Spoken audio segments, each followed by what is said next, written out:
Hi this is Akshay और आप सबका स्वागत है मेरे यूट्यूब चैनल पे, जिसमें आज मैं दिखाऊंगा कि ये रिलाइफ की शोल्डर पेस्ट और पीपीडी कहा जाती है वो कैसी है, अच्छी है नहीं है और बराबर काम करती है कि नहीं, वो हम बताएंगे। जैसे कि इसमें बताया गया है कि 183 डिग्री पे मेल्टिंग पॉइंट है और पैकिंग भी बहुत अच्छी है और कंपनी का नीचे से होलोग्राम वगैरह भी दिया हुआ है।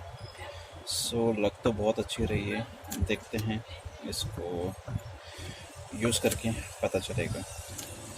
जब तक मैं इसको खोल देता हूँ, देख लेते हैं।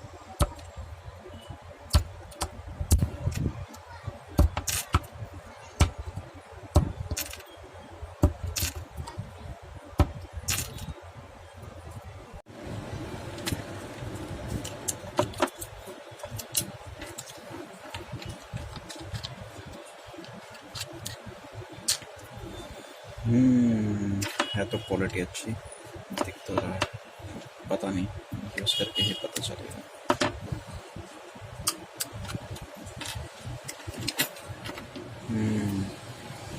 देख सकते हैं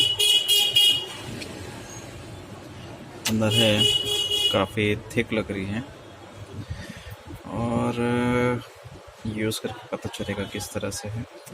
और मेरे नेक्स्ट वीडियो में आपको बताता हूँ और यूज़ करके दिखाता हूँ कैसा है, अच्छा है कि नहीं है, सब बताता हूँ।